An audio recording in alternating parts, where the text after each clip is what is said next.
Hi,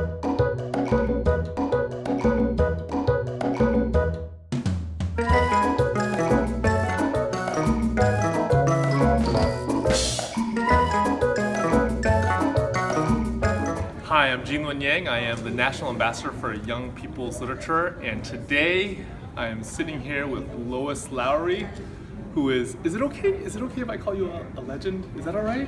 Oh gosh, yeah. Is that okay? That sounds good. So so you know who Lois Lowry is. You know who Lois Lowry is. She wrote the Giver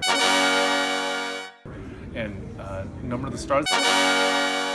She won 2 Newbery Awards in addition to you must just have shelffuls and shelffuls. Many books. Okay, well there's so much I want to ask you, but I want to start with this. Okay. You grew up as a middle child. I did. What was that like? It was just to my liking. I had an older sister and a younger brother. My older sister was very much like my mother. She was very domestic. My little brother was, like my father, wanted to fool around with the car, the motors, engines, tech guy.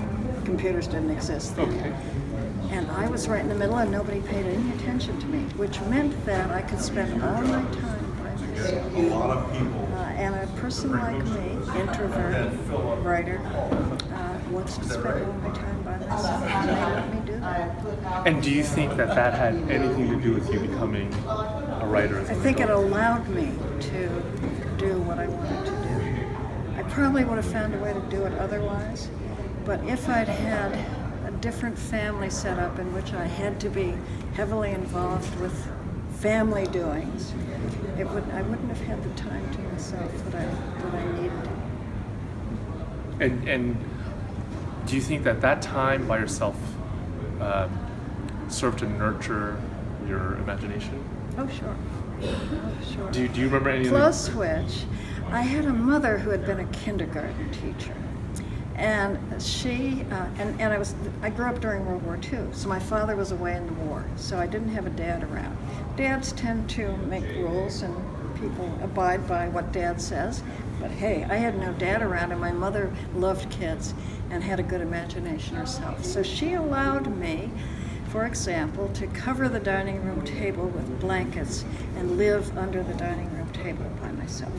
Oh my gosh! And, everybody ate in the kitchen because Lois had taken over the dining room Has table. that shown up in any of your books? No, you can have it if you want. I bet it has somewhere. I bet many children have done that.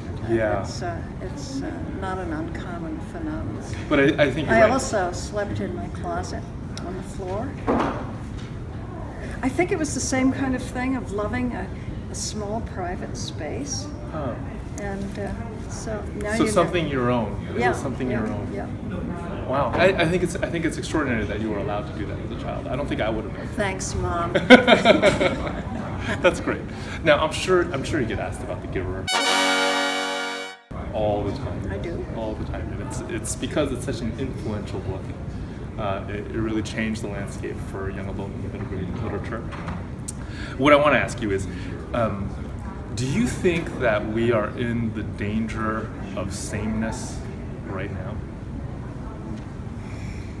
Oh gosh, do you have a few hours to sit and discuss this? I think we're always facing that danger.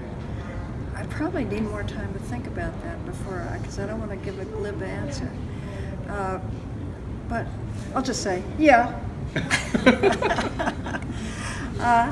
We have to guard against things, and that's what that book is. It's a cautionary tale. It just alerts readers to things that we need to be aware of and need to worry a little bit about. Who do you think are our receivers of memory today? My children. I don't mean my children or grandchildren. I mean the children of the world. That's their role. Even though that's an interesting thing, because even though children don't necessarily have as long of memories as adults do, they're still the receivers of memory.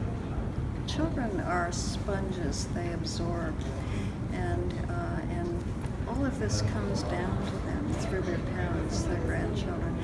Do you have children? I do. We have 4. Okay. I live in a very loud house. I lived in a very loud house myself. I had 4 in 4 years before I was 25 Oh, well, years you old. are- I got you beat. Yes, you but, do. I now have 4 grandchildren, and my 4 children absorbed the stories that were told by me, by their father, by their relatives, by their friends, and now the grandchildren do, and I suppose eventually it'll be the great-grandchildren. I've forgotten what your question was. My question was, who are the receivers? Oh, okay. And then they'll pass those things on to their children. And that's what the receivers do when they become the givers of the future. Yeah, and maybe the memories that adults hold for granted, take for granted, the children don't. So they're much more vibrant. Everything is new to them. Yeah, everything is new to them. Even things that happen all the time. Yeah. So you seem to enjoy traveling back in time in your Yeah, I do. work, and also looking forward. What do you think is? What do you think? Like I think there's some authors who tend to stay in one era, but you're not one of those authors. Okay.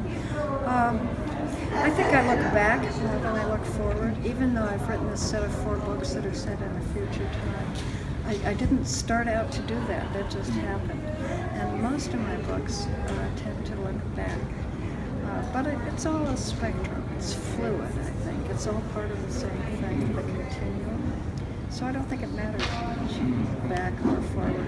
And it's also true, actually, even in your work about the future, remembering what happened in the past is such an important It's part. what informs the future, Yeah. of course, for all of us. Something else that really interests me about you is that you are a photographer, right? Yes, and I miss it. I was a professional photographer back in the days when people used dark rooms, and now it's not fun anymore. But I used to spend hours and hours in the dark room. My kids, I would hear they knew they didn't dare open that door, but I would hear their voices outside saying, "Mom, isn't it dinner time?" Because the hours would just pass, and I miss that. Do you still have a dark room No. at your place? Oh, No. you don't. I don't have a camera that uses film anymore. Oh, yeah. Those are hard to come by nowadays. I know, it's like It is sad. typewriters. I I agree. remember typewriters. Me too. My grandfather had a typewriter, and I loved playing with it. There's Yeah. something really kinetic about it, Yeah, right? yeah. Now, as somebody who loves pictures and as somebody who loves words, what do you see as the relationship between the two? Do you feel like your experience as a photographer informs you as a writer? I think that both those things, being a photographer, being a writer, are informed by the fact that I am a very visual person. Even as I sit here in this room where I've never been before, I am very aware of the colors and the composition and where people are sitting. I'm creating a photograph in my mind. And that's what I do when I'm writing. I mean, the stuff is coming out of my imagination, but I'm seeing it there. And I'm seeing it photographically. I'm seeing compositions, I'm seeing the way light falls on things, I'm seeing what you focus on, throw the other things out of focus, and I think that's been very important to me, the fact that my mind, my visual imagination works that way. So then The Giver was made into a movie in 2014, and as a writer who's so rooted in the visual, what was that like for you? It was hard because, of course, and this is always true, it's inevitable, they're not going to see the same thing I'm seeing. I was very pleased about some things. The room in the book where the giver lived, I could see in my mind. And they saw it differently, it created something different. But I loved what they created. I almost liked it better than what I had in my mind. It was this amazing room with this bookcases that went up just feet and feet and feet. So I did like that. But it is disconcerting to see your own imaginative creation turned into somebody else's imaginative creation.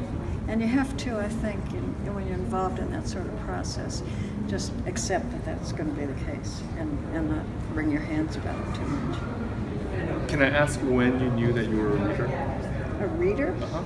Age 3, when my sister showed me how letters had sounds. She was in first grade, I was 3.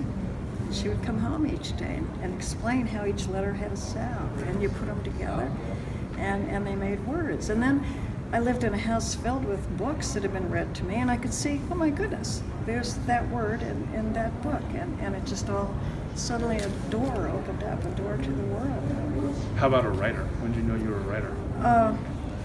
Well, I told somebody today, maybe I said it to a large audience, that there's a magazine out there published in 1947, August issue, which has a letter from me in it, age 10, saying I'm working on a novel. Well, so you laugh now, but that's actually not laugh-worthy, because you actually were working on a novel, right? Well, that particular novel, which I told the title in the letter, and it was A Dog Named Lucky. That particular novel was never written, but it does show that I was passionate and ambitious. It has negative connotations, but I knew what it was. You knew there was that seed inside of you. Yeah. That's wonderful. What sort of advice would you give to young people who want to write now, want to become writers? To pay more attention to the love of writing, and don't even think about being an author, because they tend these days to equate that with being a celebrity. And unfortunately, today's kids want to be celebrities. I'd say, forget that. If you want to be a writer, you have to love the process of writing, the way words go together, the sound, the cadence of them. And that's what you should pay attention to. Well, that's a wonderful thought to end on. Pay attention to the love of writing. So thank you so much, Lois, for taking this time. It was honestly, it was an honor. It was an absolute lifetime honor to get this chance to talk to you. Thank you so much. Okay.